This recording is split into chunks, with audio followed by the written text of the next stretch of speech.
धीरम् राजीव नेत्रम् रघुवंशनाथम् कारुण्यरूपम् करुणाकरं तम् श्रीरामचन्द्रं शरणं प्रपद्ये। मनोजवं मारुततुल्यवेगं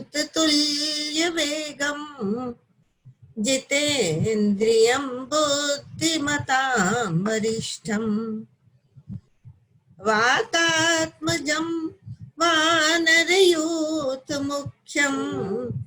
श्रीरामदूतं शरणं प्रपद्ये। माता रामो मत्पिता रामचन्द्र स्वामी रामो मत्सखा रामचन्द्र सर्वस्वं मे रामचन्द्रो दयालु नान्यं जाने नैव जाने न जाने जाने न जाने जाने न जाने।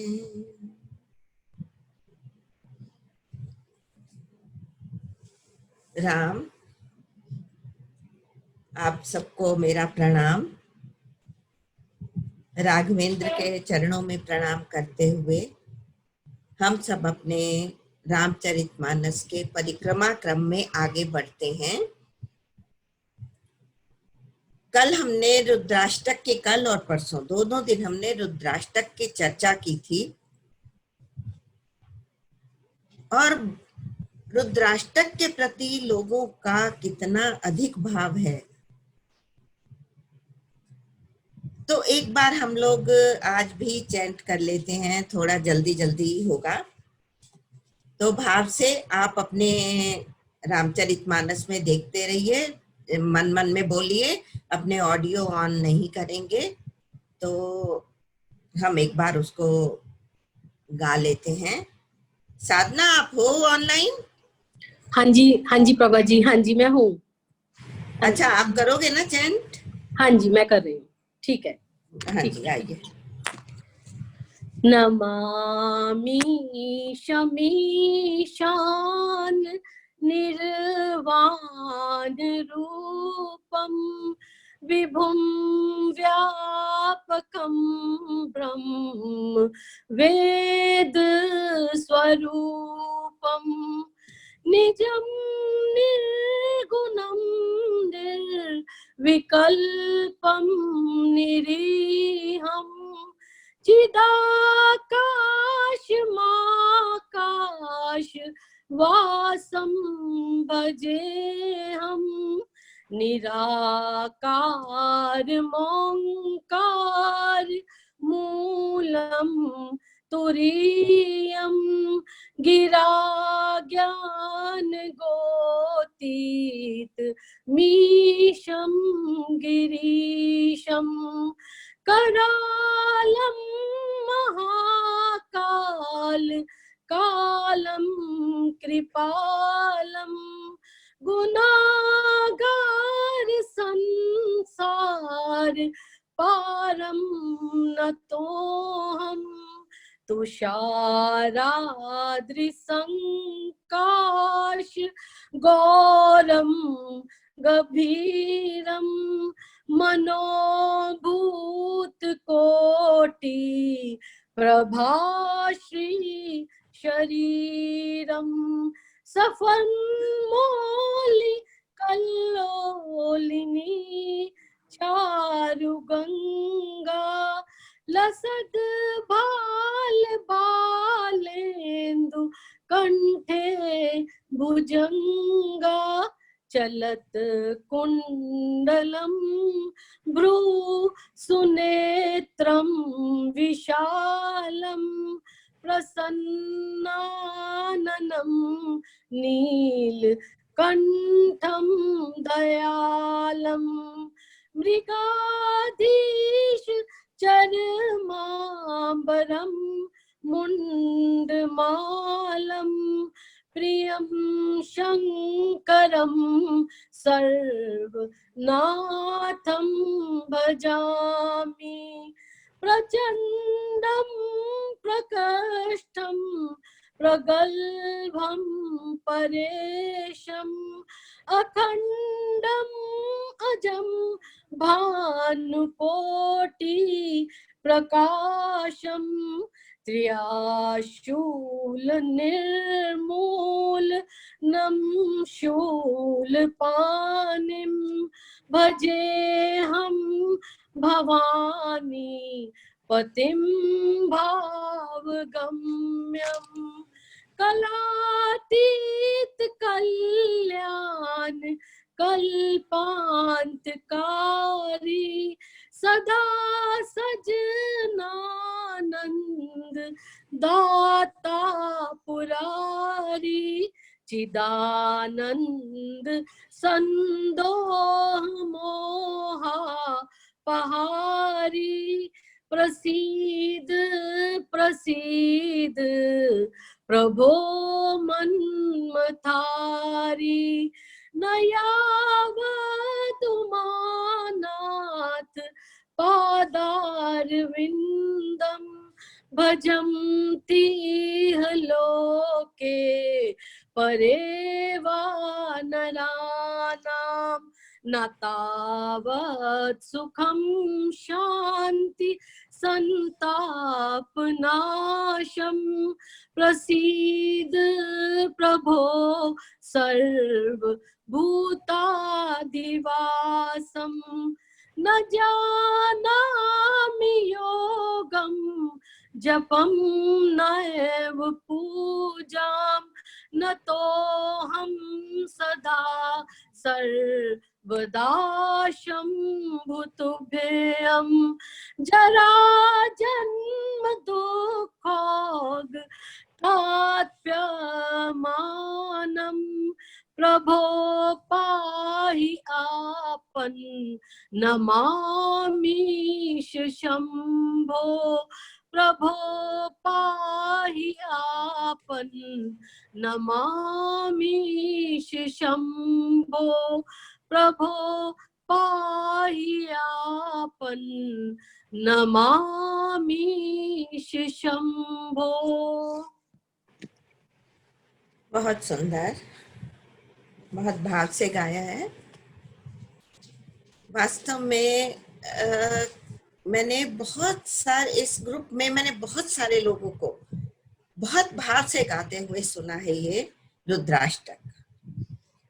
तो हम अपने कथा क्रम में आगे बढ़ते हैं। 109 दोहा उत्तरकांड का, उसके आगे बढ़ेंगे हम। 109 इसमें ये बताया है, 4 है क ख ग घ, कि मैंने अनेक शरीर धारण किए और एक शरीर छोड़ने के बाद काकभुषुंडी जी ये गरुड़ जी को बता रहे हैं कि मैंने जब मुझे शिव जी का शाप मिला और उसके बाद आशीर्वाद मिले तो एक के बाद एक शरीर में धारण करता गया, शरीर में आता गया और उसके बाद एक शरीर छोड़कर दूसरा शरीर बहुत आसानी से बिना किसी कष्ट के, क्योंकि कभी भी जन्म और मृत्यु किसी की भी होती है तो उसमें कष्ट होता है, लेकिन इनको तो शिव जी का आशीर्वाद था और वैसे भी भगवान के आशीर्वाद से संतों को या भगवत भक्तों को, शरणागत को, जन्म का तो मैं नहीं जानती लेकिन मृत्यु का कष्ट नहीं होता। बिल्कुल मैं पूरे गारंटी के साथ कह रही हूँ, मृत्यु का कष्ट नहीं होता भगवत भक्तों को। ऐसा नहीं कि जिनको कष्ट हो रहा है वो भक्त नहीं है, उसको अदरवाइज नहीं, पर हाँ ऐसा इनको तो आशीर्वाद था कि एक वस्त्र उतार कर जैसे दूसरे पहने जाते हैं, वासांसी जीर्णानि यथा विहाय नवानि गृह्णाति नरोपराणि तथा शरीराणि विहाय जीर्णान्यन्यानि संयाति नमानि देहि।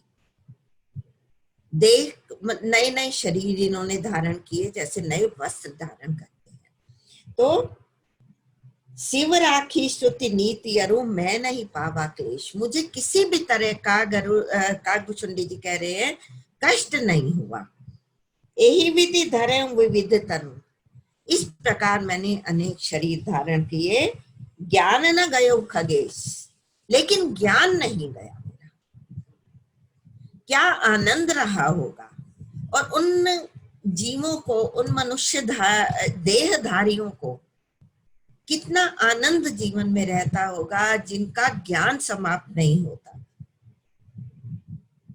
और ये ज्ञान तो ऐसा है जो संस्कारगत रहता है अंदर।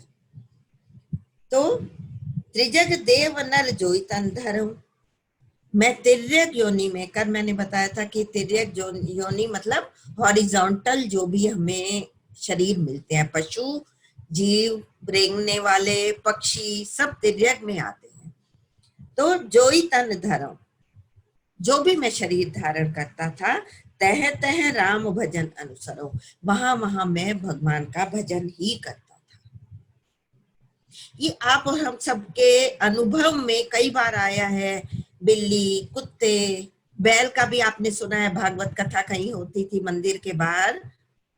ये सत्य घटना रही है, कहीं मंदिर में भागवत की कथा चलती थी, तो एक बैल आकर दरवाजे पर बैठ जाता था। माइक में भगवत कथा होती थी भागवत की, तो वो बैठकर सुनता था, और जब समाप्त होती थी तो उठकर चल देता था। तो कभी भी हमें ऐसा दिखाई देता है, हमारे एक मिलने वाले हैं, मित्र हैं, वो कहते हैं कि मैं कथा सुनने जाता था लगातार, तो मैंने एक बिल्ली पाली हुई थी, बिल्ली मेरी गोदी में बिल्कुल पूरा टाइम 3 घंटे की कथा चलती थी, कभी हिली भी नहीं है, और उसने पूरी कथा सुनी है। और वो ये बताते हैं 9 दिन की कथा सुनने के बाद उसने शरीर त्याग दिया था। तो ऐसा होता है, पूर्व जन्म के संस्कार हमारे चित्त में रहते हैं सारे। तो मुझे कभी भी राम भजन नहीं बिसरा, मतलब भूला। एक शूल मोहि बिसर न काऊ, लेकिन मुझे एक कष्ट रहता था। एक शूल मतलब एक कांटा चुभता था, एक जैसे पीड़ा रहती थी। क्या थी? गुरु कर कोमल सील स्वभाव। आप कहेंगे कि उसमें शूल की क्या बात है, वो तो एक प्रसन्नता की बात है। लेकिन उसने इतनी चोट की हुई थी अंदर कि क्या महान गुरु है। सतयुग में प्रताप भानु को कालनेमी जैसा राक्षस मिला था, गुरु मिला था, जिसने उसका पूरा नाश कर दिया था। आप रामचरितमानस के पाठी हैं, नहीं है तो पढ़ के देखिए, प्रताप भानु की कथा में आता है उसको राक्षस मिला था। और वो तो तब मिला था, लेकिन ये इस कलयुग के वो थे जो काकभूषुंडी जी को गुरु मिले हैं। उन्होंने कितना इनका उद्धार किया, और उन्हीं का अपमान हुआ है। ये बैठे रहे हैं शिव मंदिर में कि मैं तो जप कर रहा हूँ, पाठ कर रहा हूँ, मैं क्यों उठूं। गुरु आयो अभिमान ते उठी नहीं कीन प्रणाम, उनको अभिवादन नहीं किया, प्रणाम नहीं किया, खुद मान रहे हैं, वो चीज कह रहे हैं। और गुरु ने उस चीज को बिल्कुल हृदय में नहीं रखा कि मेरा अपमान हुआ है। और गुरु ने जो भी मांगा, यही मांगा कि यही कर होई परम कल्याणा, सोई कर हो अब कृपा निधाना।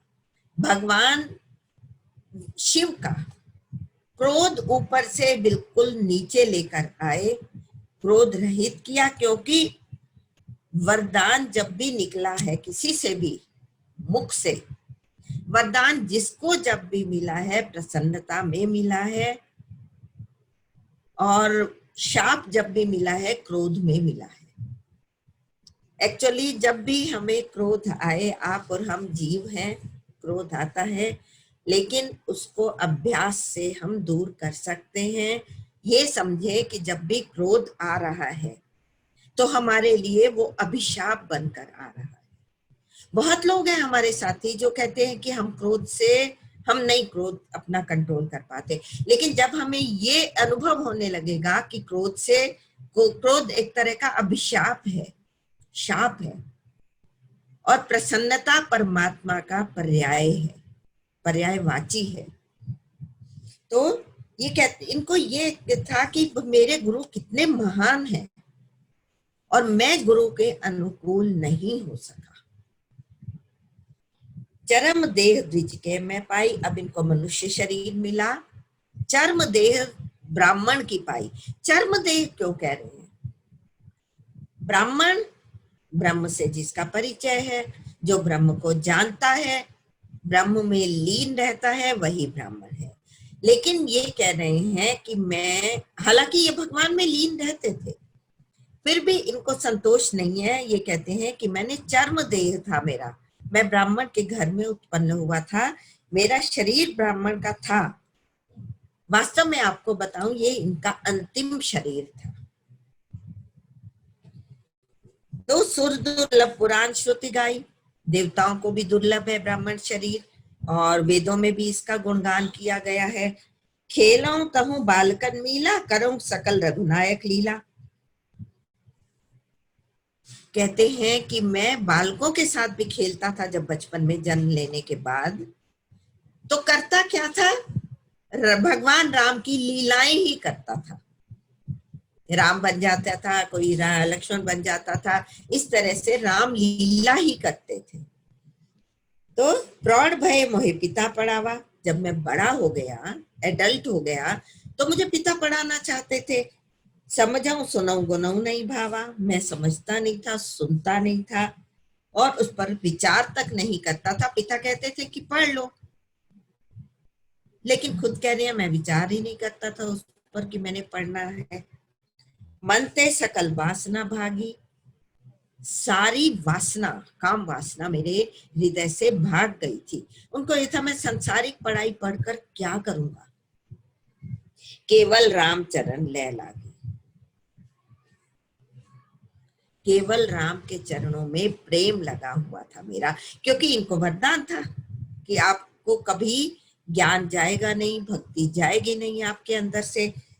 तो वास्तव में होता क्या है, जब अनन्य प्रेम हमारे अंदर आ जाता है, अनन्य प्रेम किसको कहते हैं? ना अन्य, कोई अन्य दिखाई ही ना दे, केवल राम।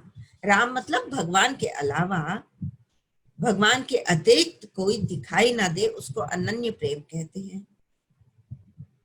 तो मन और बुद्धि अनन्य प्रेम में अपने वश में नहीं रहते, वो भगवान के पास चले जाते हैं, वही अनन्य प्रेम है, जिसमें मन और बुद्धि दोनों भगवान में खो जाते हैं।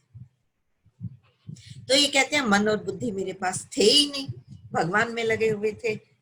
और मन ते सकल वासना भागी, केवल रामचरण ले लागी।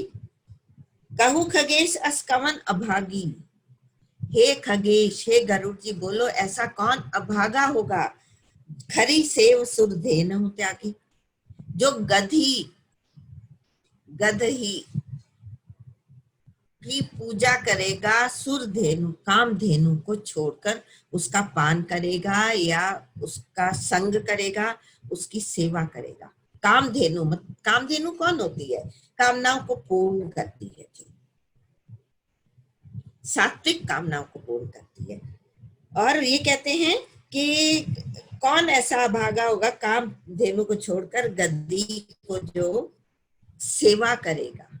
कामधेनु की सेवा तो आप अगर उठाकर अपने शास्त्रों को देखें, हम लोग, राजा दिलीप ने कामधेनु की सेवा की, वशिष्ठ जी के आश्रम में कामधेनु होती थी, और आपने बहुत सारी कहानियां इनके बारे में सुनी है।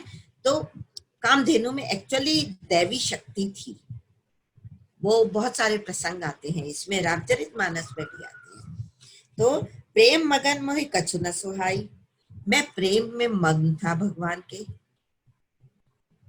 मतलब ये है कि राग समाप्त हो चुका था इनका, केवल अनुराग में लीन रहते थे। भगवत प्रेम ही अनुराग है। संसार में प्रेम करना तो रोना ही है। संसार से जो हम प्रेम करते हैं ना, मुझे ऐसा लगता है हम प्रेम नहीं व्यापार करते हैं कई बार। हाँ, अगर हम संसार को प्रेम भगवान समझकर करते हैं कि सब भगवान का रूप है, सो अनन्य जाके असीम मति न टरई हनुमंत, मैं सेवक सचराचर रूप स्वामी भगवंत। ये सब मेरे भगवान का रूप है, भगवान समझकर हम सेवा करते हैं तो बहुत अच्छा है, क्योंकि जो भी हमें रिश्ते मिले हैं केवल सेवा के लिए ही संबंध मिले हैं। लेकिन जहां हम ये करते हैं मैंने उसके लिए ये किया, उसने मेरे लिए क्या किया, तो ये हम व्यापार करते हैं। मुझे ऐसा लगता है कि जब बदले में हम चाहते हैं, तो केवल मेरी भगवान के चरणों में प्रेम था। हारे पिता पढ़ाई पढ़ाई, मेरे पिता मुझे पढ़ा पढ़ा कर हार गए, लेकिन मैं कुछ भी सुनता नहीं था। भय काल बस जब भी तुम आता, मैं बन गए हूं भजन जंत्राता। जब पिता मेरे माता पिता शरीर छोड़ गए, काल के वश हो गए, तब मैंने क्या किया, तब मैं वन में भजन करने के लिए चला गया। पहले माता पिता ने नहीं जाने दिया, वो घर में ही करते थे भजन, तो फिर वो वन में चले गए। जय जय विपिन विपिन मुनीश्वर पामो। वास्तव में मैं ये पूरा चरित्र क्यों, काकभुशुंडी जी का चरित्र गाना मुझे ऐसे लगता है कि जैसे हम उनके आश्रम में बैठे हुए, निज अनुभव है। ऐसा लगता है कि उनके आश्रम में बैठे हुए हैं, उनकी कृपा से वही बोल रहे हैं, वही कथा सुना रहे हैं और ये कह रहे, तभी हम इनका सबका उनकी कृपा से ही चल रहा है। भैया ये सिद्ध पुरुष काकभुशुंडी जी कौवे के रूप में 27 कल्प से कथा कर रहे हैं। कल्प कोई थोड़ा समय नहीं होता। इतने अनुभवी संत से हम संत के हम आश्रम में बैठे, तो जहां जहां मैं आश्रम में मुनीश्वर पाता था, आश्रम जाई जाई से नाम, हर मुनियों के मैं आश्रम में जा जाकर मस्तक नवाता था और ये कहता था कि मुझे राम कथा सुनाओ। बोझो तिनहि राम गुण गाहा, उनसे मैं कहता था मुझे राम के गुण गाकर सुनाओ, मतलब राम की कथा सुनाओ। राम की कथा करना मतलब उनके गुण गाना। कहीं सुनाऊं हर्षित खगनाहा, बोझो तिनहि राम गुण गाहा, कहीं सुनाऊं हर्षित खगनाहा। जब वो कहते थे तो मैं बहुत प्रसन्न होता था। एक्चुअली हमारे अंदर भगवान नाम लेने से कुंडली जागृत होती है।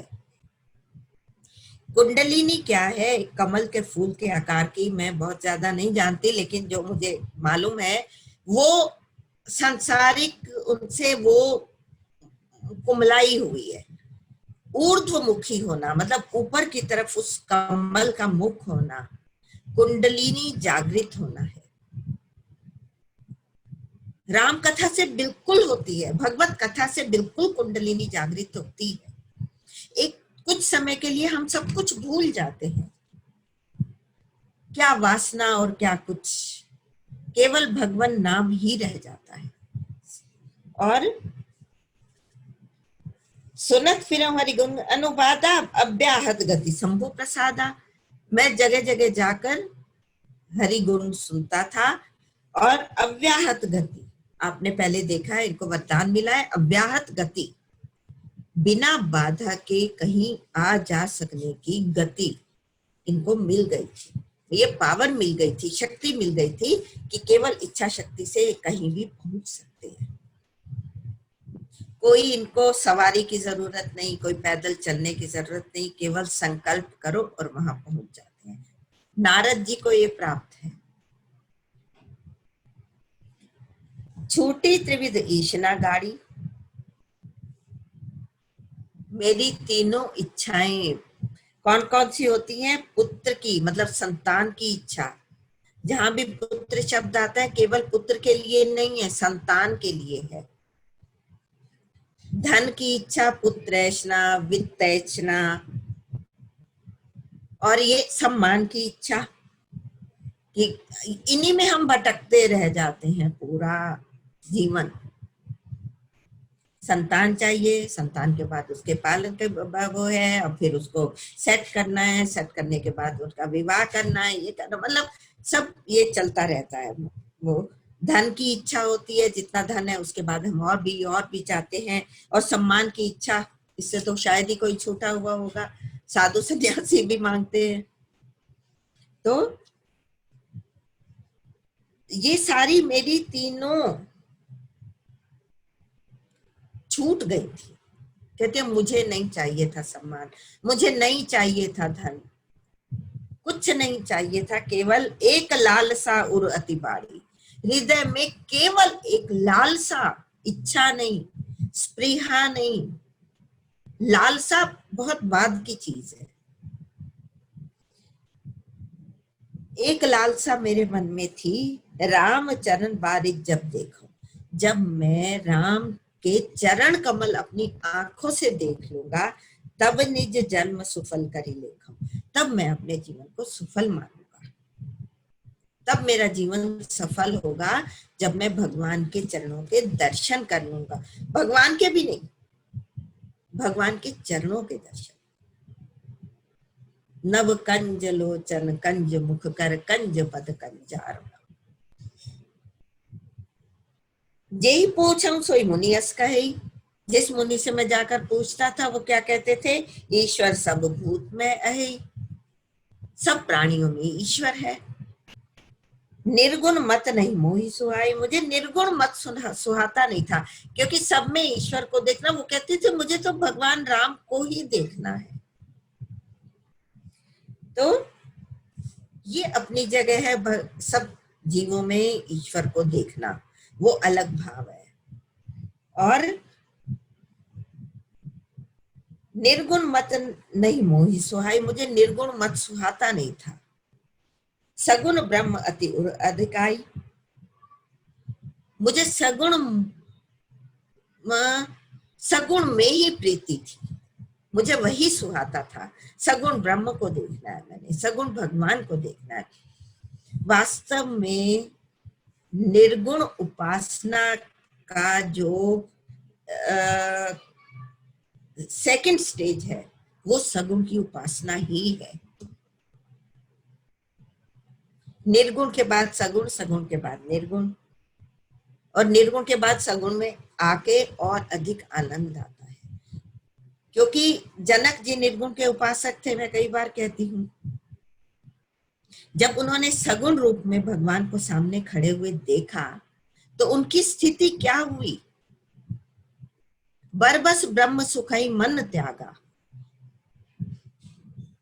जो वो अपने ध्यान में ब्रह्म को, निर्गुण ब्रह्म को देखते थे, सगुण जब उनके सामने आकर खड़ा हुआ उसको त्याग कर वो सगुण में उनका भाव आ गया। ये नहीं कि निर्गुण उपासना ठीक नहीं, लेकिन निर्गुण और सगुण कहा जाए तो एक ही है। लेकिन निर्गुण के बाद सगुण में, सगुण के बाद निर्गुण में, तो झूले की तरह आगे पीछे होना ही है। और निर्गुण मत नहीं मोहि सुहाई, सगुण ब्रह्म रति उर अधिकाई। रति हो गई थी, लालसा हो गई थी। गुरु के वचन सुरति करी, राम चरण मन लाग।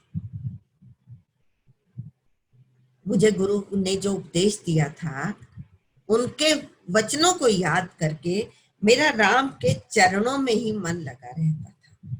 और रघुपति जस कावत फिरऊं, छन छन नव अनुराग। मैं रघुपति के यश गाता फिरता था, भगवान के यश, उनके गुणगान करता फिरता था, और नया नया अनुराग। वास्तव में सच पूछिए तो भक्ति नित नवीन होती है, कभी बूढ़ी नहीं होती। भक्ति कभी बूढ़ी नहीं होती, नित नवीन रहती है। आप जितनी बार भी गीता का, रामचरितमानस का, किसी भी सदग्रंथ का पाठ करते हैं तो हर बार नया रस आता है। और जिनका तृप्ति हो जाती है कि बस बहुत हो गया, अब तो बहुत पढ़ लिया, जो इसमें था मैंने सारा तत्व ले लिया। रामचरित जे सुनत अघाही, रस विशेष जाना तिन नाही। जो अघा जाते हैं, तृप्त हो जाते हैं कि बहुत पढ़ लिया, बहुत कर लिया, उनको विशेष रस तक वो पहुंचे ही नहीं। एक्चुअली एक स्टेज आती है जब ग्रंथ अपने आप को हमारे सामने रिवील करता है, ओपन करता है। वो ग्रंथ की कृपा होती है। भगवान अपनी कृपा चाहिए, भगवंत कृपा चाहिए। भगवंत कृपा होगी तो कोई संत आके उसको सरल शब्दों में आपको आके प्रकट कर देगा ग्रंथ को। और फिर एक स्टेज आती है कि ग्रंथ कृपा होने लगती है। ग्रंथ अपने आप नए नए नए भाव निकल कर आते हैं, नए अर्थ निकल कर आते हैं, और इसका कोई एंड नहीं है। नए नए निकल के आते हैं, और जितना भी हम गहन चर्चा कर लेते हैं उसके बाद नए भाव फिर जागृत होते हैं। तो क्षण क्षण नव अनुराग, मेरा हर क्षण नया अनुराग उत्पन्न हो रहा था। और मेरु, अब आगे देखिए, मेरु शिखर बट छाया, मुनि लोमस आसीन। एक लोमस ऋषि थे, लोमस नाम के ऋषि, वो सुमेरु पर्वत के शिखर पर रहते थे। सुमेरु पर्वत के ये लोमस ऋषि कौन है? ये ब्रह्मा जी के मानस पुत्र हैं। एक्चुअली आपको बता दूं, ब्रह्मा जी ने अपने मानस मतलब थॉट पावर से, वशिष्ठ जी इनके मानस पुत्र हैं ब्रह्मा जी के, नारद जी मानस पुत्र हैं, मुनि लोमस उनके मानस पुत्र हैं, चिरंजीवी हैं। और ब्रह्मा जी हर कल्प में ब्रह्मा पर चेंज होते हैं, ये आप जानते हैं। तो जब एक ब्रह्मा का शरीर शांत होता है तो ये लोमस ऋषि अपने शरीर का एक बाल उखाड़ देते हैं, ऐसा आता है ग्रंथों में। तो इनकी ये चिरंजीवी है। सब रोम जब उनके शरीर के उखड़ेंगे तभी उनका शरीर शांत होगा। तो ये चिरंजीवी हैं। ये सुमेरु पर्वत पर रहते, वहां पर देख चरण सिरनायो वचन कहूँती थी। मैंने लोमस ऋषि के चरणों में जाकर नमस्कार किया। कौन कह रहे हैं? ये काकभुसुंडी जी बोल रहे हैं, गरुड़ जी को कथा सुनाते हुए कह रहे हैं कि मैंने लोमस ऋषि के पास जाकर उनके चरणों में जाकर प्रणाम किया और अत्यंत दीन वचन कहे। क्या वचन कहे? सुनिमम वचन विनीत मृदु, मुनि कृपाल खगराज।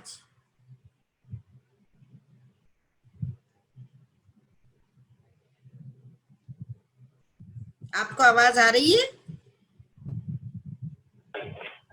हाँ जी, क्लियर आ रही है। एक्चुअली मेरे पास यहाँ कुछ आ रहा था लिखा हुआ। आ रही बहुत सुंदर आ रही। ठीक आ रही है। ठीक है। उनको इन्होंने जाकर क्या कहा? मोहि सादर पूछत भय द्विज आयव के ही काज। उन्होंने मुझसे आकर कहा कि हे ब्राह्मण, आप मेरे पास कैसे आए? अपने आने का कारण बताइए। लोमस ऋषि ने कहा काकभुसुंडी जी को, जब इन्होंने प्रणाम किया तब मैं कहा, कृपा निधि तुम सर्वज्ञ सुजान।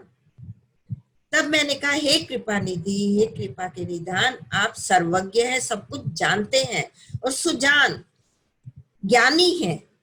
सगुण ब्रह्म अवराधन मोहि कहु भगवान। हे भगवान, आप मुझे सगुण ब्रह्म के बारे में बताइए। बिल्कुल क्लियर कह रहे हैं उनको, मुझे सगुण ब्रह्म के बारे में बताइए। अपनी अपनी रुचि है हर एक की। तो तब मुनीश रघुपति गुण गाथा, कहे कछुक सादर खगनाथा। हे पक्षीराज, हे गरुड़ जी, तब मुझे लोमस ऋषि ने कुछ ब्रह्म ज्ञान की बातें बताई, भगवान के बारे में बताई। ब्रह्म ज्ञान रति मुनि विज्ञानी, मोहि परम अधिकारी जानी। ब्रह्म ज्ञानी थे वो, लोमस ऋषि ब्रह्म ज्ञानी थे। उन्होंने मुझे ज्ञान की बातें बताई। लागे करन ब्रह्म उपदेशा, वो मुझे निर्गुण ब्रह्म का उपदेश देने लगे। अज अद्वैत अगुण हृदयेशा, उन्होंने कहा भगवान तो अजन्मा है और अद्वैत है, मतलब द्वैत नहीं है, सबके शरीरों में है, आत्मा रूप में है सबके अंदर, निर्गुण है और हृदय का स्वामी है, अंतर्यामी है, हृदय में बैठे हुए हैं। तो ये उन्होंने निर्गुण ब्रह्म का उपदेश इनको दिया। अकल अनीह अनाम अरूपा, अनुभव गम्य अखंड अनूपा, पूरा ये कि इच्छा रहित है, नाम रहित है, रूप रहित है, अनुभव से जानने योग्य है, अखंड और उपमा रहित है। और ये बिल्कुल सही बात है भगवान। लेकिन काकभुचुंडी जी को तो सगुण ब्रह्म के दर्शन करने थे, उनकी रुचि सगुण ब्रह्म में थी, उनको ज्ञान नहीं गया था, उनकी भक्ति अंदर विराजमान थी। मन गोतीत अमल अविनाशी तत्वमसी जैसे कहते हैं, और गोतीत इंद्रियों से परे है, अमल है, अविनाशी है, नाश नहीं होता, और निर्विकार है, मतलब उस भगवान के में कोई विकार नहीं। ये सारे ब्रह्म के गुण हैं, बिल्कुल हैं। उसमें चेन, कोई विकार नहीं आता, मतलब चेन निरवधि, सीमा रहित है, अवधि मतलब एक सीमा, असीम है भगवान, बिल्कुल है।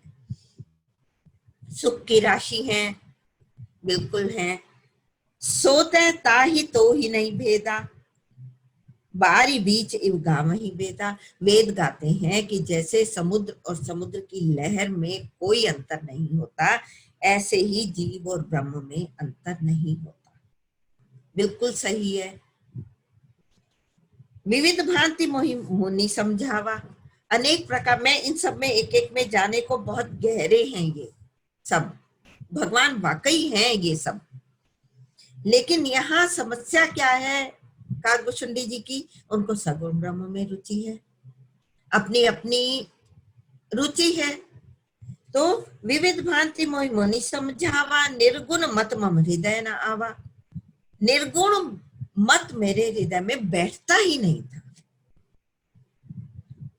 वो समझाते रहे, मैं सुनता रहा, लेकिन मेरे हृदय में जा ही नहीं रहा था, क्योंकि बुद्धि और मन तो भगवान के पास पहुंच चुके थे, कहां से समझते निर्गुण ब्रह्म को। अच्छा, पुनि में कहूं नाई पद सीसा, फिर मैंने नमस्कार करके बहुत नम्र भाव से उनको कहा, सगुण उपासन कहे मुनीषा, हे मुनीश, हे मुनि श्रेष्ठ, मुनिवर मुझे आप सगुण ब्रह्म के बारे में बताइए। कितनी सरलता है। फिर कह रहे हैं नमस्कार करके, बहुत प्यार से और नम्रता से कह रहे हैं कि मुझे कृपया सगुण ब्रह्म का बताइए, मुझे उसमें रस आता है। फिर कह रहे हैं राम भगति जल मम्मन मीना, मेरी मन रूपी मछली राम भक्ति के जल में, मेरा मन मछली है, वो राम भक्ति के जल में किमि बिल गाई मुनीश प्रवीणा, हे प्रवीण मुनीश, हे मुनि श्रेष्ठ, मछली की तरह मेरा मन जल को कैसे छोड़ सकता है, उस जल से बाहर कैसे निकल सकता है।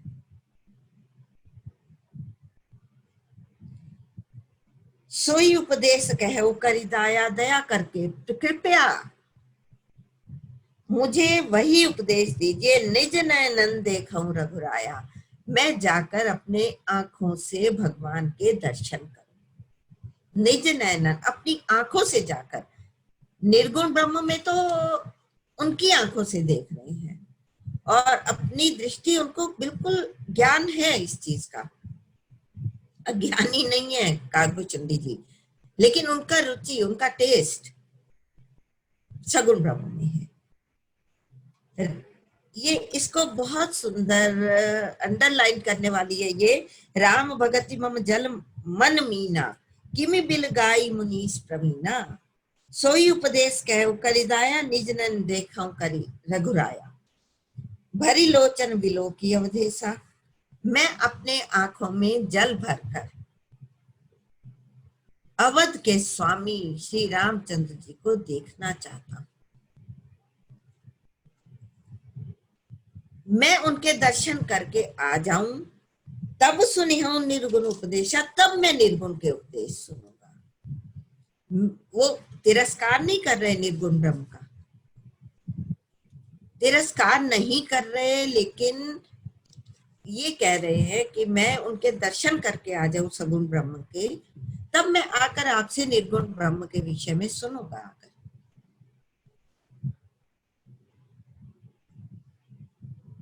तब मैं निर्गुण मत करी दूरी। अच्छा, मुनि पुनि कही हरि कथा अनुपा, फिर मुनि ने मुझे हरि कथा कही। खंडी सगुण मत अगुण निरूपा, फिर उन्होंने सगुण मत का खंडन किया और निर्गुण मत के बारे में बताते रहे। वो फिर निर्गुण पर आ गए, और जबकि बार बार नम्रता से कह रहे हैं कि मुझे नहीं ये चाहिए। तो इसके पीछे भी कारण है। आप कहेंगे कि लोमश ऋषि चिरंजीवी हैं, मानस पुत्र हैं, तो उन्होंने ऐसा क्यों किया? उसका उत्तर अभी आपको आगे आएगा। तब मैं निर्गुण मत करी दूरी, तब मैंने फिर से निर्गुण मत का खंडन किया। खंडन नहीं किया, दूरी। उसको कहा नहीं, मुझे निर्गुण मत नहीं सुनाइए, सगुण निरूपों करी हठ भूरी। फिर मैं हट करने लगा, मुझे तो सगुण भगवान के बारे में ही बताइए। सगुण आप जानते हैं, साकार गुण सहित। वो तो दर्शन करना चाहते थे काकभुचुंडी जी। उत्तर प्रति उत्तर में कीना, जैसे गुरु ने, लोमश ऋषि ने कहा निर्गुण ब्रह्म सुनाता हूं, उन्होंने कहा नहीं मुझे तो सगुण सुनना है। फिर उन्होंने उसी पर आ गए निर्गुण पर, फिर इन्होंने कहा नहीं मुझे सगुण के बारे में बताइए। तो उत्तर प्रति उत्तर में कीना, मुनि तन भय क्रोध के चीना। मुनि को क्रोध आ गया, मुनि तन भय क्रोध के चिन्ह आ गए क्रोध के उनके शरीर पर, मतलब वो क्रोधित हो गए। सुनो प्रभु बहुत अवज्ञा किए, उपज क्रोध ज्ञान इनके ही। हे प्रभु सुनिए, बहुत अपमान करने पर ज्ञानी के हृदय में भी क्रोध उत्पन्न हो जाता है। कह रहे हैं मैंने उत्तर प्रति उत्तर में कीना, मेरी गलती थी, मैंने बार बार यही कहा, लेकिन मुझे क्योंकि सगुण ब्रह्म ही सुनना था। तो कहते हैं कि कितने ज्ञानी हो, उनके साथ ज्यादा बहस करो, उनको भी क्रोध आ जाता है। अति संघर्षण जोकर कोई, अनल प्रगट चंदनते होई। जब बहुत अधिक किसी से संघर्ष किया जाए, उत्तर प्रति उत्तर किया जाए, तो चंदन शीतल माना जाता है। चंदन का वृक्ष, चंदन की लकड़ी, उसको भी बहुत अधिक घिसा जाए, उसमें से भी अग्नि प्रकट हो जाता है, उसमें भी अग्नि प्रकट हो जाती है। अर्थात कितना भी कोई शीतल स्वभाव का हो, उनको बार बार कुछ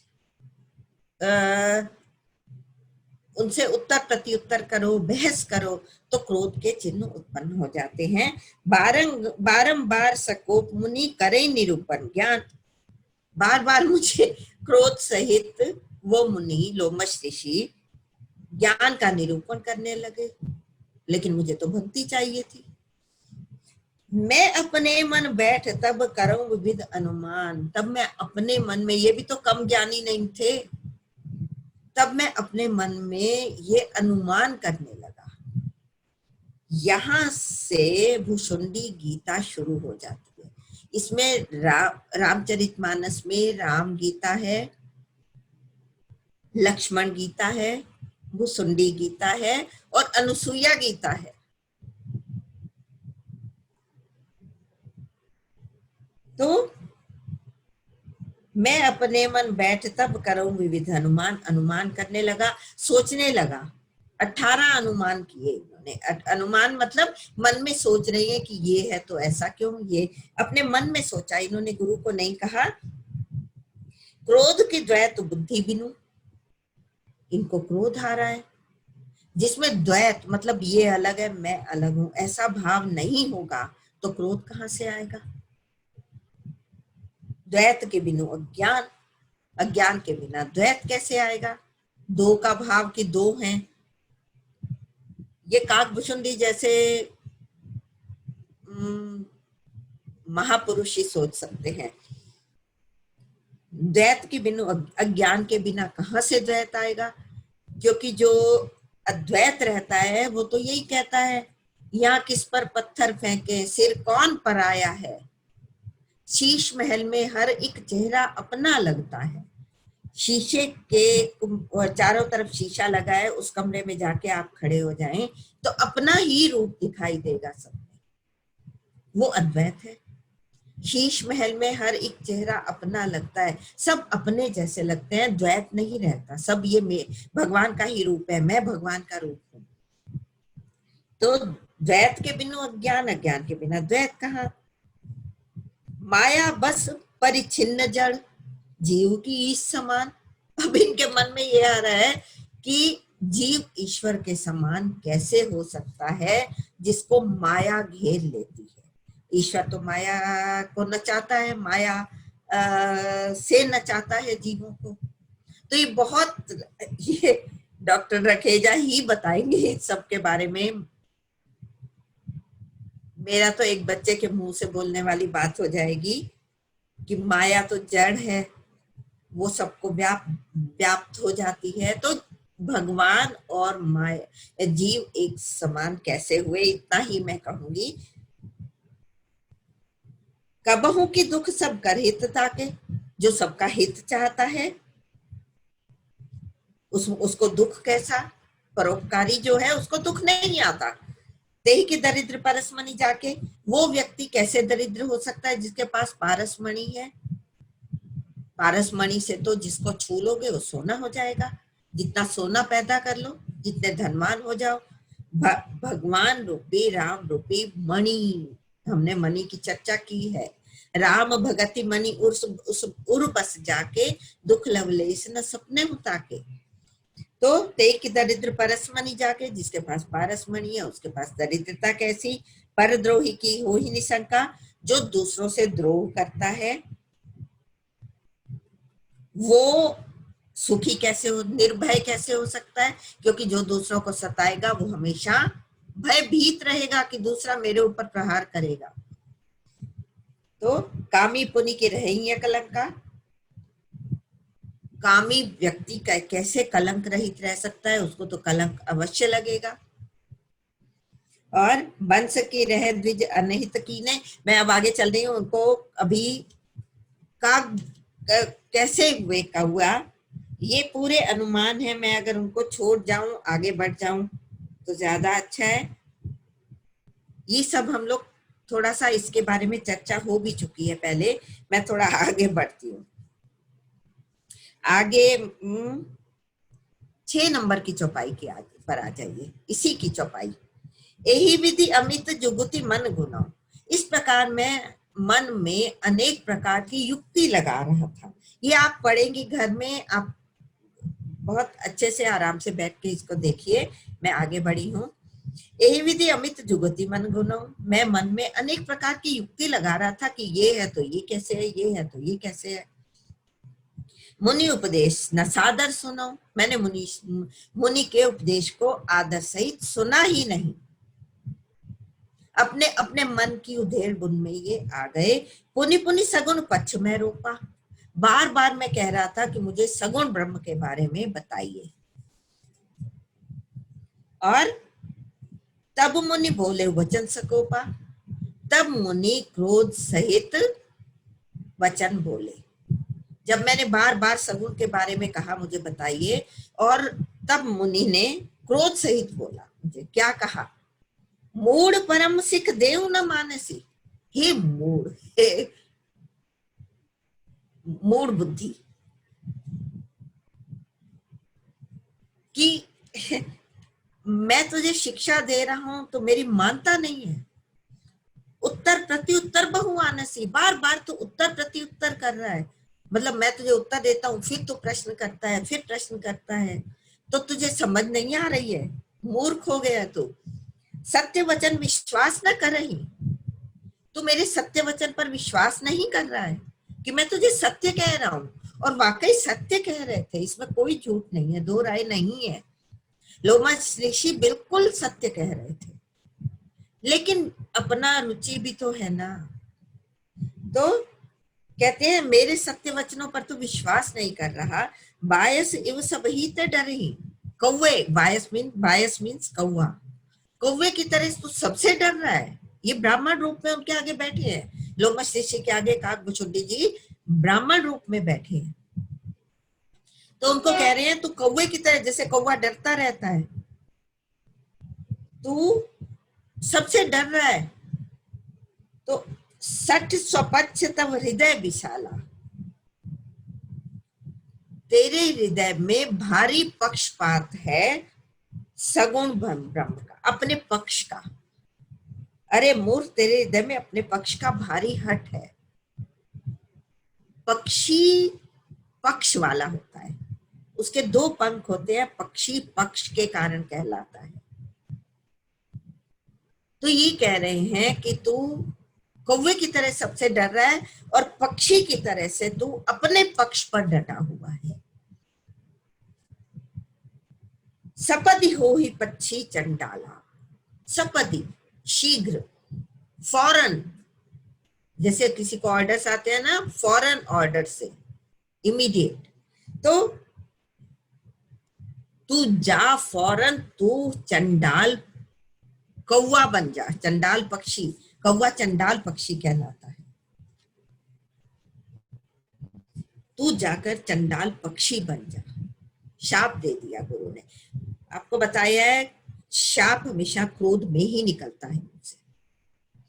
तो लीन शाप में शीश चढ़ाई, बहुत अच्छा, मैंने प्रणाम किया, अपने मस्तक पर धारण किया उनका शाप। और नहीं कछु भय न दीनता आई।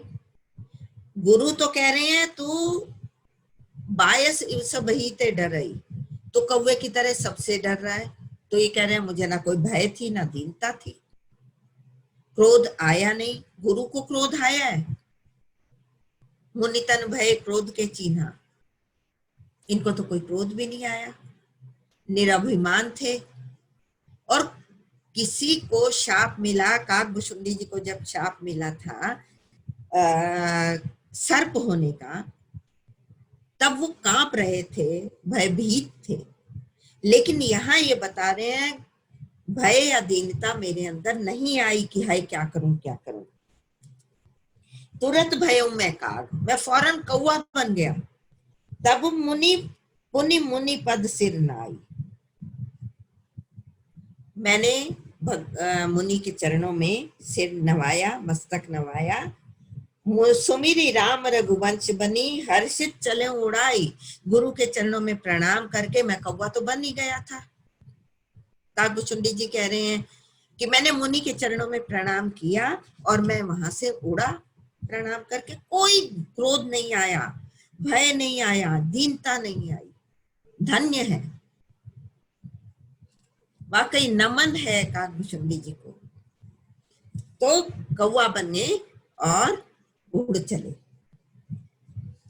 उमा जे राम चरण रत, अब भोले भंडारी बोल रहे हैं, उमा जे राम चरण रत विगत काम मद क्रोध, जो राम के चरणों में लगे रहते हैं और काम और क्रोध से विगत मतलब रहित हो जाते हैं। निज प्रभु में देखई जगत के ही सन करई विरोध। निर्गुण ब्रह्म का मतलब अद्वैत ब्रह्म का इन्होंने कहा तो मैं नहीं सुनता, लेकिन इनके अंदर वो पूरा निर्गुण ब्रह्म समाया हुआ भी था, ये नहीं कि इनके अंदर नहीं था। निर्गुण ब्रह्म की पूर्णता सगुण ब्रह्म में होती है। निज प्रभु में देखें जगत के सन करें विरोध, किसके साथ विरोध करेंगे? तभी तो काकभुचुंडी जी ने प्रणाम किया उनको। वैर न विग्रह आस न त्रासा, सुख में ताई सदा सब आशा, अनारंभ अनिकेत अमानी। पूरा गीता का ज्ञान भी रामचरितमानस में और पूरा रामचरितमानस गीता में है। सुनु खगेश नहीं कछु ऋषि दूषण। अब काकभुचुंडी जी कह रही है इसमें ऋषि का कोई दोष नहीं था। अभी मैं कह रही थी ना कि इसका उत्तर हमें आगे मिलेगा। इसमें उनका कोई दोष नहीं था, दूषण दोष नहीं था ऋषि का। उर प्रेरक रघुवंश विभूषण, ये पराकाष्ठा है भक्ति की, कि जो शाप दे रहे हैं उसमें भी ये देख रहे हैं उर प्रेरक रघुवंश विभूषण। मेरे ठाकुर जी ने चाहा था, उनके हृदय में प्रेरणा दी थी। फिर मैं वही बात कहती हूँ, जो पै रघु कृपा रघुपति कृपाल की, बैर और को कहाँ सरे। 137 नंबर पद है रामचरितमानस वो विनय पत्रिका का। जो पै कृपा रघुपति कृपालु की, बैर और को कहाँ सरे। किसी का बैर नहीं चल सकता। हालांकि ये बैर की बात नहीं थी। होई ना बाको बार भगत को, जो कोई कोटि उपाय करे, भक्त का बाल बांका नहीं हो सकता। मेरा कहने का मतलब ये है कि भक्त का बाल बांका नहीं हो जा सकता, क्योंकि उस पर भगवान का हाथ रहता है। तो यहाँ ये कह रहे हैं, उर प्रेरक रघुवंश भूषण, मेरे ठाकुर जी ने चाहा है तभी ये हुआ है। उनके हृदय में प्रेरणा दी है कि वो मुझे शाप दे। कृपा सिंधु मुनि मति करी भोरी। आ गया जवाब, हमारे प्रश्न का उत्तर आ गया। कृपा सिंधु भगवान ने मुनि की बुद्धि को फेर दिया था। उनको ये था मेरा भक्त उड़ता हुआ मेरे पास आ जाए। ये कठोर कृपा है, कृपा ही है। और लीनी प्रेम परीक्षा मोरी, मेरी प्रेम की परीक्षा ली थी कि इसको क्रोध आता है कि नहीं। मन वच क्रम मोहि निज जन जाना, भगवान ने मेरी प्रेम की परीक्षा ले ली। और ये सब उनकी लीला थी। ध्यान से देखिए इसको, ये भगवान की लीला ही थी कि उन्होंने मुनि की बुद्धि को फेर दिया और भगवान ने काकभुचुंडी जी के प्रेम की परीक्षा ली। मुनि मति पुनि फेरी, मेरे प्रेम की परीक्षा ली और उनकी बुद्धि को फिर फेर दिया। क्या किया भगवान ने? उनकी बुद्धि को माया से फेरा। हालांकि भक्त को माया नहीं व्यापती, लेकिन भगवान जो चाहे वो करते हैं अपना काम करवाने के लिए।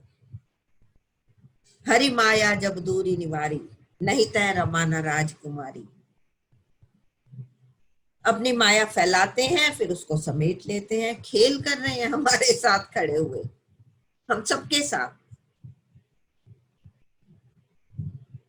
तब माया बस फिरों भुलाना, ताते मैं नहीं प्रभु पहचाना। भगवान से ये कहें हम कि तुम्हारी माया है। हम अगर माया के वश में हो जाते हैं तो भगवान से यही कहें, भैया तुमने ही तो भेजी हुई है, तुम ही तो छुड़ाओगे। तुलसीदास यही जीव मोह रजू, जही बांध्यो सोई छोड़े। जिसने इस जीव को मोह रूपी रज्जू में, रस्सी में बांधा हुआ है, वही तो छुड़ाएगा आकर। और किसकी पावर है, किसकी हिम्मत है कि हमें उस रस्सी से, माया के बंधन से छुड़ा सके? वही छुड़ाएगा। ऋषिमम महतशीलता, अब भगवान ने अपनी माया को हटा लिया, उनकी बुद्धि को फिर से फेर दिया और ऋषि ने मेरी शील को देखा। शीलवान तो है ही, जहां भी काकभुचुंडी जी का नाम आता है शीलवान के लिए बहुत आता है। रामचरण विश्वास विशेषी, मेरी शीलता देखी भगवान ने और राम के चरणों में मेरा प्रेम देखा। ऋषि ने, लोमस ऋषि ने देखा कि इसका तो भगवान के चरणों में प्रेम है। अति विस्मय पुनि पुनि पछताई, वो बार बार पछता रहे हैं कि ये क्या हुआ, मैंने क्यों इसको शाप दिया। बार बार पछता रहे हैं, लेकिन सब करने वाला कोई और बैठा है। उनको लग रहा है मैंने किया। सादर मुनि मोहि लीन बोलाई, उन्होंने सादर मुझे वापिस बुलाया, आदर सहित बुलाया। कौवे को, काकभुचुंडी जी को आदर सहित बुलाया। और मम परितोष विविध विधि कीना, हर्षित राम मंत्र तब दीना। उन्होंने मुझे अनेक प्रकार से सांत्वना दी, मुझे संतुष्ट किया और ये कहा कि मुझे राम मंत्र दिया। क्योंकि मुझे राम मंत्र ही तो चाहिए था। अब आप कहोगे बीच में सारा एपिसोड ये क्यों हुआ? ये कृपा है, भगवान की कृपा है, कठोर कृपा है। कई बार अगर देखिए कि अगर ये कठोर कृपा नहीं होती तो आगे के वरदान कहाँ से मिलते? वैसे भी मिल सकते थे, लेकिन भगवान तो जो चाहे वही। जिस ठाकुर सो नाही चारा तासो कीजिए सत नमस्कारा। उससे कोई चारा ही नहीं है। क्यों वाला शब्द उसके लिए है ही नहीं। तो मुझे लगता है कल इसकी फिर से चर्चा करते हुए हम जो ये आशीर्वाद दे रहे हैं उन आशीर्वादों को आनंद के साथ चर्चा करेंगे, सत्संग करेंगे। सत्संग मनुष्य का संग क्या, अच्छे विचारों का संग ही सत्संग है, अच्छे विचारों का संग। तो हम इन्हीं विचारों में गोता लगाएंगे, डुबकी लगाएंगे और आनंदित होंगे। आनंद आ रहा है और वाकई ये भाव लेके चले कि हम तो काकभुशुंडी जी के आश्रम में ही बैठे हुए हैं। आगे आगे कहेंगे, जेहि आश्रम तुम बसब बुनी सुमिरत श्री भगवंत व्यापी ही तहन अविद्या जोजन एक प्रजंत। आप लोग अपने घर में बैठकर ये सब सुन रहे हैं। आपका घर ही काकभुशुंडी जी का आश्रम बना हुआ है। वहां पर अविद्या नहीं आएगी क्योंकि हम काकभुशुंडी जी का सत्संग कर रहे हैं, उनके विचारों का संग कर रहे हैं, उनका गुणगान कर रहे हैं। तो इसी के साथ ही राम अमित गुण सागर थाह कि पावई कोई संतन सन जस किछु सुनऊं तुम्हि सुनायूं सोई। तुमरे भजन राम को पावे जन्म जन्म के दुख बिसरामे। जय जय जय हनुमान गोसाई कृपा करऊ गुरुदेव की नाई।